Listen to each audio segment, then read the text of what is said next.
Բարև ձեզ, Երևան Today հարցազրույցի տաղավարում այսօր հյուրընկալել ենք Արցախի ազգային ժողովի падգամավոր արտաքին հարաբերությունների հանձնաժողովի նախագահ Վահրամ Բալայանին։ Բարև ձեզ, պարոն Բալայան, շնորհակալություն մեր հրավերն ընդունելու համար։ Շնորհակալ հրավերի համար։ Պարոն Բալայան, օրերս Հայաստանի Հանրապետության արտգործնախարարությունը հայտարարել է, թե Լեռնային Ղարաբաղի բնակիչների իրավունքների հարցը դուրս է եկել Հայաստանի եւ Ադրբեջանի միջև միջպետական հարաբերությունների կարգավորման օրակարգից, ինչպես կմեկնաբանեք այդ հայտարարությունը։ Գիտեք, ընդհանուր առմամբ որևէ անձի հաստատության, խմբի, կուսակցության, նույնիսկ մեր ժողովրդի մի հատվածի որոշելիք հարց չէ, որ ասենք Արցախյան հիմնահարցը արդեն քննարկման նյութ չի կամ ընդհանրապես ճակատագիր ինչպես պիտի լինի, պիտի ասեմ, որ եւ այդ գիտակցումով պետք է հարցին մոտենանք, որ Արցախյան հիմնահարցը իբնե ինքը համահայկական հարց է, Արցախը հայ ժողովրդի հայրենիքի մի հատվածն է եւ Արցախի ճակատագիրը կարող է որոշել հայ ժողովուրդը, այսինքն նույնիսկ որ խոսակցությունները գնում այսօր էլ չէ, այսպես ակտուալ է, խոսում են, որ դե արցախցիները էս մեկ են, մյուս չէ, այդ գիտեք, դա մեծ պարտություն տանող ճանապարհ է, այսինքն որտեւ մեկ էլ եմ ուզում ասել, սա համահայկական հարց է եւ Արցախը միայն Արցախում ապրող հայ մարդու հայրենիքը չէ, նա համայն հայության հայրենիքն է եւ իդեպ ասեմ այդ գիտակցումով մենք կարողացանք 91-94 թվականի առաջի պատերազմի ժամանակ այդպես փայլուն հաղթանակ տանենք, որովհետեւ կարողացանք այդ ամբողջ ռեսուրսը, այդ ներուժը մոբիլիզացնել եւ հիմնական նպատակին ուղղել, թիրախին ուղղել եւ հասնել հաջողության։ Այնպես որ սա անընդունելի այդպես նախայտարարություն է ասել եւ իսկ եթե մի քիչ ավելի այսպես խորանանք, պիտի ասել, որ Արցախյան հիմնահարցը շարունակում է այսպես օրակարգային մնալ եւ դրա վկայությունն է նաեւ թեկուզ եւ Եվրոխորհրդարանի վերջին բանաձևը ընդունած կամ դրանից առաջ Շվեյցարիայի խորհրդարանի երկու պալատների ընդունած որոշումները ընդհանրապես տարբեր երկրների ղեկավարների հայտարարությունները, քաղաքական գործիչների այնպես որ ինչպես ասում են անելիք կա եւ աշխատելու պարագայում ինչ որ մի բանի կարելի է հասնել։ Խոսքին ես միշտ այս բանը սիրում եմ ասել, այստեղ էլ եմ ուզում ասել, երբ 1672 թվականին Պետրոս Խանցկեցի կաթողիկոսը դիմեց Ալեքսեյ Միխայլովիչ Ցարին ոչ միայն Արցախի, ընդհանրապես Հայաստանի ազատագրման հետ կապված հարցերի հետ կապված իհարկե այն ժամանակ Գանձասարի կաթողիկոսը չէր մտածում, որ կարող են մեկ ամսուց հետո, մեկ տարուց հետո ինչ որ բան, այսինքն բայց քայլեր է կատարվել եւ սերունդները ամեն մի քար են ավելացրել ու վերջի վերջո մենք ունեցել ենք դրանից հետո առանձին այդ խամսայի մելիքությունները առանձին կարգավիճակով պետական կարգավիճակով ինչու՞ չէ մենք ունեցել ենք Լեռնային Ղարաբաղի ինքնավար մարզ, որը նույնպես խորհրդային վարչական համակարգում իր տեղն ու դերն ուներ, այսինքն պետության նման մի բան է, մի սուբյեկտ է, այսինքն խորհրդային ինքնավար, այսինքն ուզում եմ ասել եւ հայ ղեկավարությունը ունեցել, երկիր է եղել, հայկական մշակույթ է զարգացել, հայկական դպրոցներ, ինչ եմ սա ասում, այսինքն խոսքը նրա մասին է, որ պետք է անդադար այդ ուղղությամբ աշխատել, պայքարել եւ կարծում եմ նման պարագայում ինչ որ հաջողություն կարելի արձանագրել։ Տեսեք, հղում են անում արտգործնախարարությունում հղում են անում Արցախի լուծարման այդ հրամանագրին, հա, պարբերաբար էլ ասում են դե Արցախի պաշտոնյաները հրաժարվել են Սոֆիայում ադրբեջանցիների հետ բանակցելուց։ Դա ինչպես կմեկնաբանեք, արդյոք իսկապես այդպես էր, արցախցի պաշտոնյաները հրաժարվել են, թե ոչ։ Գիտեք, ամբողջ խնդիրը դրանումն է, որ այդ ամենը իրականությանը չի համապատասխանում։ Որն էր իրականությունը, ասեմ, որ 2020 թվականի նոյեմբերի 10-ի այդ համաձայնագիր հայտարարությունից հետո ադրբեջանցիների նոտրիա բարակայում Ադրբեջանի իշխանությունների ներկայացնող մարդկանց հետ բավական ակտիվ շփումներ է եղել եւ դրա մասին տեղյակ են եղել նաեւ Հայաստանի Հանրապետության ղեկավարությունը։ Ասեմ, որ դրա մասին ես մի քանի անգամ դրա մասին ասել եմ, այստեղ եմ ուզում ասել, որ 2023 թվականի հունիսին ազգային ժողովի նիստերից մեկում նախկին նախագահ Արայք Հարությունյանը հայտարարեց, որ հետեւյալ բառերով, որ իրենից շատ բանակցող չկա, բայց հետեւյալ միտքը նաև ասեց, որ բայց ինչ են մեզ առաջարկում են առաջին լուծարել բանակը, իշխանության մարմինները երկրորդ լուծարել եւ երրորդը ինտեգրվել Ադրբեջանին, այսինքն ընդունել Ադրբեջանի գերիշխանությունը, հպատակությունը, այսինքն այն կանաչ ազնագրերը, որի մասին այդպես խոսվում է։ Այսինքն երեք հիմնական պահանջներ։ Այդ երեք հիմնական պահանջն էլ կատարելու պարագայում դա կործանարար է։ Այսինքն եթե այսպես մենք բադադենք, այսպես առանձին նայենք, ապա հասկանալի է, չէ, ինչ է նշանակում ցրել բանակը։ Առանց բանակի։ Ինչ է նշանակում ցրել բանակը։ Այդ նույն ձևով իդեպ ասեմ, որ 1915 թվականին երիտթուրքերը վերաբերվեցին հայության նկատմամբ, որ միջև վերջին դանակ այդպես վերցրեցին, եւ որից հետո հաջորդեց մասսայական տեղահանությունները, ցեղասպանությունը, չէ, այդ ամենին։ Այսինքն ինչ է նշանակում իշխանության մարմին չունենալ։ Իշխանության մարմին չունենալ, դա նշանակում է չես կարող երկիրը պահել։ Այսինքն պատահական չէ, չէ, որ Ադրբեջանը երբ գրավեց Արցախի հանրապետության, բռնազավթեց Արցախի հանրապետության տարածքը, առաջին թիրախավորվեց հենց ազգային ժողովի շենքը, ազգային ժողովի շենքը քանդեցին։ Դա այդպես պատահականություն չի, կամ հետո էլ սկսեցին քանդել կառավարության շենքը։ Այսինքն դրանք այն խորհրդանշաններն են, որոնք խոսում են արցախայության գոյության, այդ երկրի գոյության, դարեր շարունակ գոյություն ունեցած այդ երկրի մասին եւ ուզում են ամեն ինչ, ինչպես ասում են, հողին հավասարեցնել։ Ավելին ասեմ, որ հետագա ժամանակներում նման շփումներ Ադրբեջանի հետ շատ է եղել, որպեսզի այսպես բան չլինի, փաստարկված լինի այդ ամենը, ես ասեմ, որ Խոջալու Իվանյանում 23 թվականին Գարդանը նմանատիպ հանդիպում եղավ եւ այդ հանդիպման պատվիրակության ղեկավարը հետագայի Արցախի հանրապետության նախագահ Սամվել Շահրամանյանն էր, այն ժամանակ անվտանգության խորհրդի քարտուղարն էր, այդ նույն պահանջները նորից այնտեղ դրեցին, չնայած այդ հարցերը չէր քննարկվում, այն չպիտի քննարկվեր այնտեղ, այդ նույն պահանջները դրվեց Եվլախում, երբ մեր պատվիրակության հետ հանդիպում ունեցավ, նորից Խոջալու Իվանյանում այդ հանդիպումը շարունակվեց եւ այնտեղ այդ նույն պահանջը առաջադրվեց։ Ավելին ասեմ, որ Ադրբեջանի ղեկավարը հետևյալն ասեց իր ելույթներից մեկում, որ Ղարաբաղի հայերը լայն ընտրության հնարավորություններ չունեն ընդհանրապես։ Այսինքն ունեն մեկ հնարավորություն, այսինքն ինտեգրվել, ընդունել Ադրբեջանի գերիշխանությունը։ Այսինքն այս պարագայում ինչ բանակցության մասին, այսինքն մտածել, որ բանակցություններով ինչ որ հարց կլուծել, փաստային է, որ ոչ մի հարց չի լուծվել։ Իսկ ինչ վերաբերում է Սոֆիայի բանակցություններին, ասեմ հետեւյալը, որ Արցախի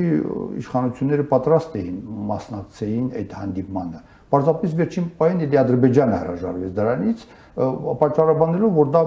ցանկալի է լինել Ադրբեջանի տարածքում, դրա պարագայում ավելի շատ Բաքվում պետք է լինի այդ հանդիպումը։ Այսինքն եթե նույնիսկ այդ Սոֆիա հանդիպումներ էլի լիներ, հասկանալի է, չէ՞, այսինքն օրակարգը նույնն է, նրանց օրակարգը ոչ չի փոխվել։ Այսինքն նրանց օրակարգը ընդունելու պարագայում նշանակում է ունենալ Լեռնային Ղարաբաղ առանց հայերի։ Սա է, այսինքն այդ երեք կետերի էությունը դա է, ունենալ այդ տարածքը առանց հայերի։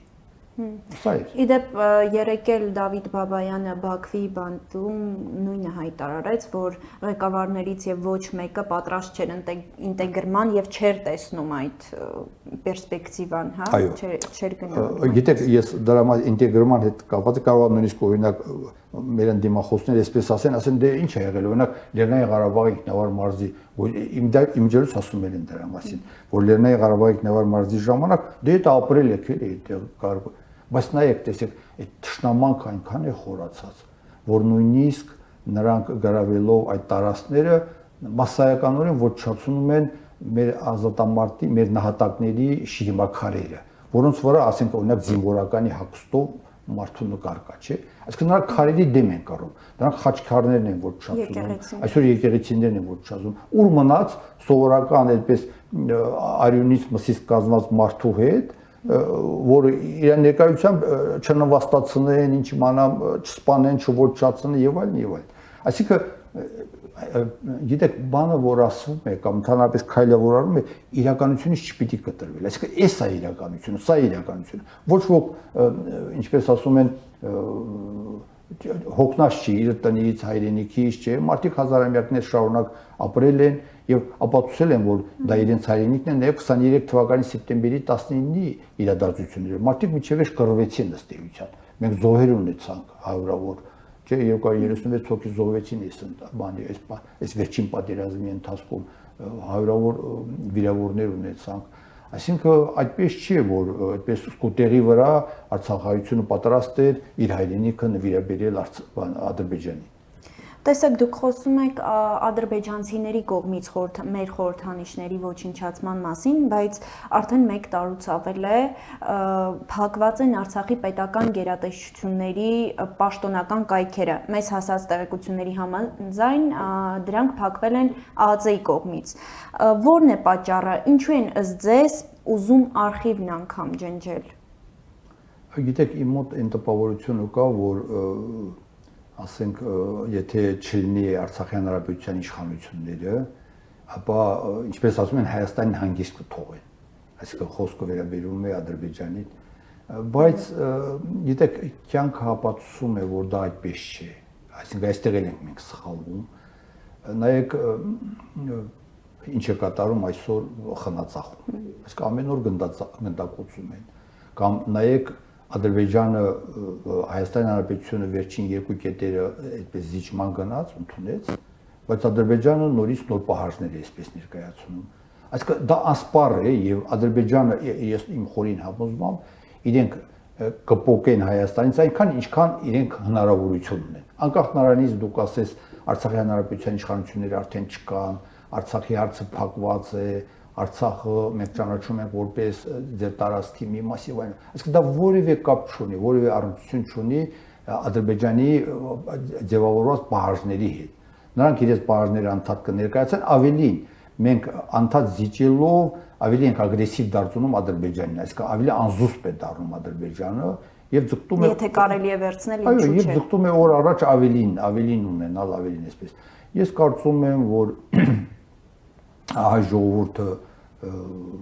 այդ ռեսուրսը ունի, այդ հնարավորությունը ունի դիմակայելու թշնամուն։ Այսինքն այդպես չի, որ մենք մեր ժողովուրդը այդպես շատ խեղճ վիճակում է, այսինքն ընդհանրապես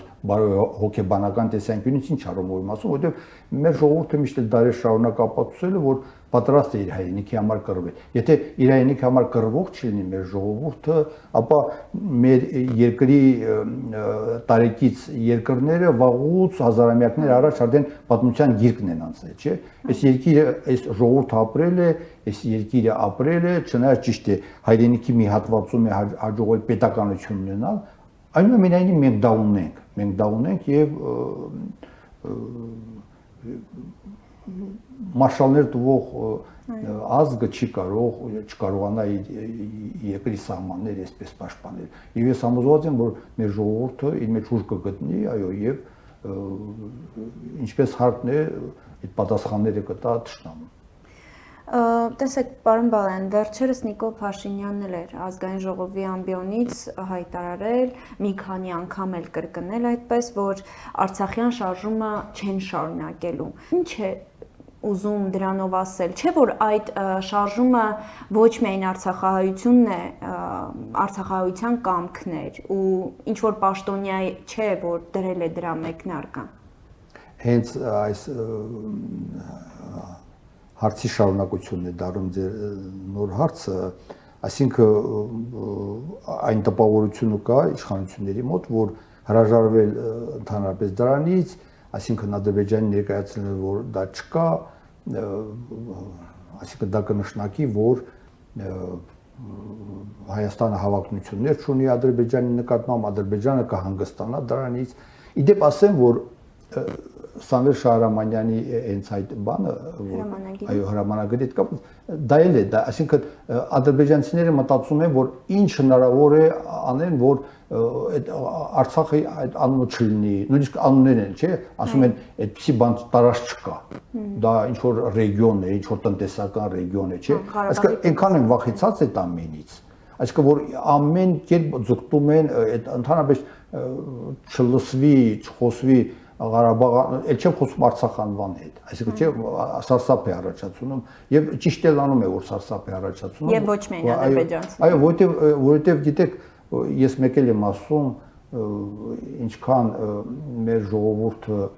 կա, ապրում է, բան այդ պայքարը կարծում որ շարունակվելու է, այսինքն ավոյի իսկապես են մարգարեական խոսքերը, որ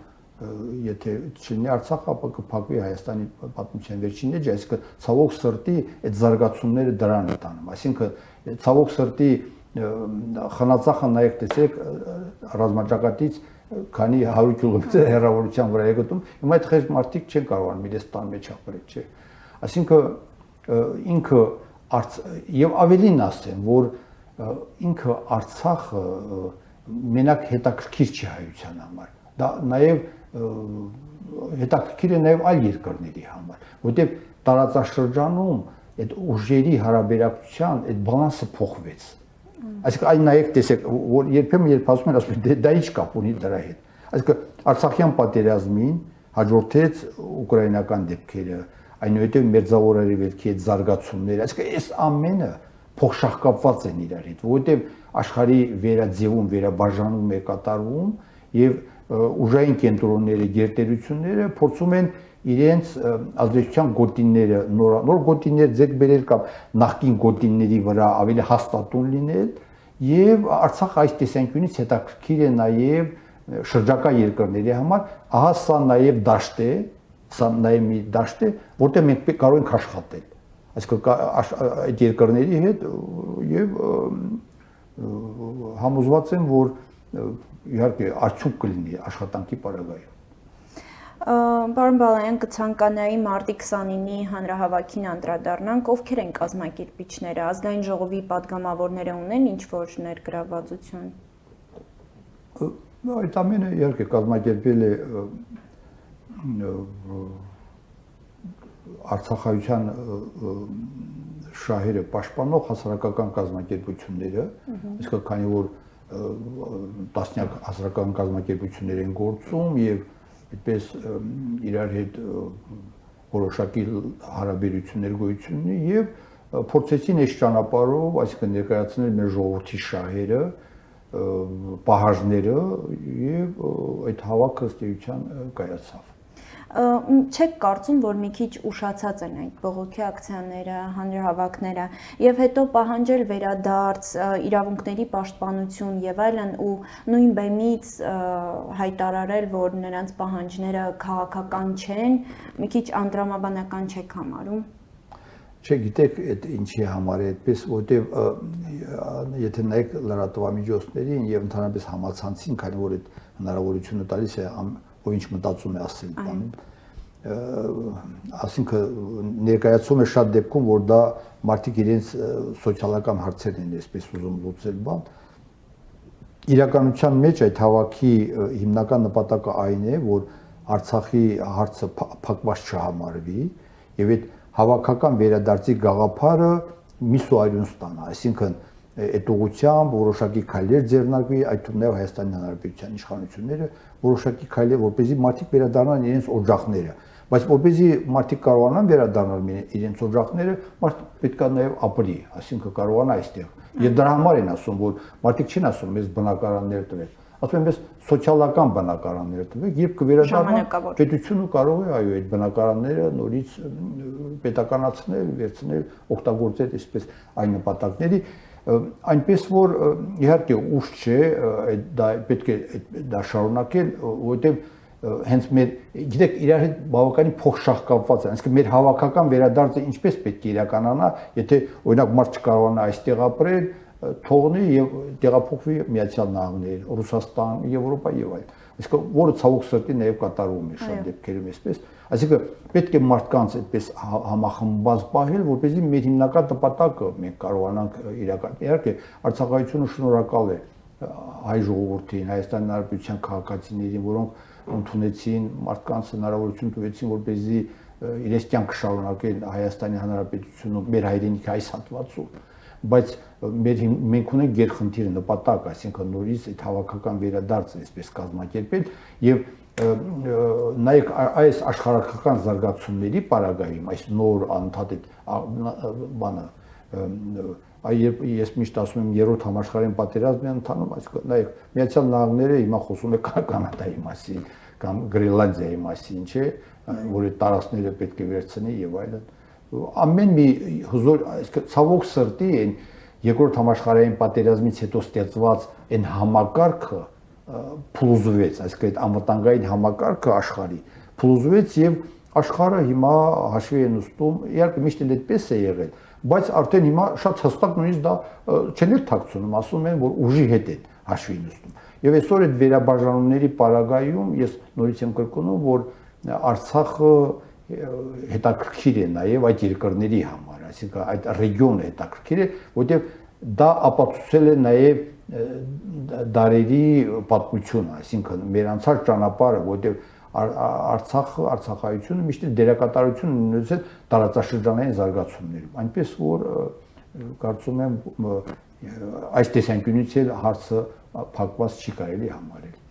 Արցախցիները եւ ոչ միայն ակտիվ մասնակցեցին հանրահավաքին եւ բավականին բազմամարդ էր, բայց կարծես չկա նորմալ այդ կազմակերպվածությունը եւ չկան հայտնի դեմքեր խոսողների մեջ։ Արդյոք նման վիճակը չի տանի ակցիաների թուլացման։ Ձեր ասած պահանջները տեղացնեն։ Համաձայն եմ, այսինքն որ այստեղ շտկելու հարցեր կան, բայց նման աշխատանքի պարագայում են նաև ծնում նոր, ասենք, լիդերներ, նոր ղեկավարներ, այդպես է, այսինքն մարդ պետք է որոշակի ճանապարհ անցնի, փորձառություն ձեռք բերի, նայի տեսնի սխալները, շտկի, ուղղի, իհարկե այստեղ էլ աշխատանք կա կատարելու եւ կարծում եմ, որ երբ այդպես հանդիպում ես, խոսում ես կազմակերպիչների մարդկանց հետ, իրենք էլ են զգում, որ աշխատելու տեղ կա եւ աշխատելու պարագայում կարելի է հակել եւ ավելի այդպես սահուն այդ հարցերը ներկայացնել եւ ընդհանրապես կազմակերպական հունի մեջ պահել։ Պարոն Բալայան, ամբողջ հարցազրույցի ընթացքում մենք խոսեցինք ավելի ճիշտ դուք նշեցիք աշխարհաքաղաքական այդ նոր ձևավորումների, բաժանումների մասին։ Դուք գործընթացը ինչպես եք պատկերացնում, օրինակ շատերը ապագան քիչ թե շատ նորմալ զարգացումները պայմանավորում են Հայաստանի իշխանափոխության հետ։ Գիտեք, դա մի մասն է այդ ամենի, այսինքն եթե նայեք այդ ամենը վերջ-վերջո չափորոշիչը որն է, այսինքն չափորոշիչը այդպես դնում նայում ես, տեսնում ես ինչ ես ունեցել եւ այսօր ինչ ունես։ Ըստ էության մենք ունեցել ենք 42000 քառակուսի կիլոմետր տարածք, հիմա մնացել է 29, քիչ այդպես ավել չէ։ Այսինքն դա չափանիշ է եւ ընդհանրապես այն վիճակը այսօր որ կա։ Նայեք նույնիսկ այս վերջերս Միացյալ Նահանգների այդ հետախուզական ծառայության նախկին պետը մի հետաքրքիր բան ասեց Հայաստանի Հանրապետությունը Արցախի հետ միասին այլ երկիր էր առանց Արցախի այլ երկիր է, այսինքն եւ ռեգիոնալ տարածաշրջանում այդպես դերակատարություն ունենալու եւ դա իսկապես աշխովել տեսանելի է։ Այսինքն այս տեսանկյունից, այսինքն իշխանություններն էլ պետք է նայեն, տեսնեն ինչի արվել, ինչ չի արվել, եթե մարդը վիճակի չի շարունակել անել, ապա պետք է հնարավորություն ստեղծել, որպեսզի մյուսները գան այդ ամենը անեն։ Այսինքն չէ, այդպես չի էլի, որ ասենք հայ ժողովրդի արգանդը չորացել է եւ նոր ղեկավարներ չեն կարող լինել, մարդիկ, որոնք կարող են այս երկիրը ղեկավարել, առաջ տանել։ Այդ դարի շարունակ մենք ունեցել ենք եւ համոզված եմ, որ նոր սերնդի մեջ է դեպի տաղանդավոր երիտասարդներ կլինեն, որոնք կարող են այդ բեռը իրենց ուսերին վերցնել եւ տանել։ Եվս մեկ անգամ շնորհակալություն հարցազրույցի հրավերն ընդունելու համար։ Ես եմ շնորհակալ։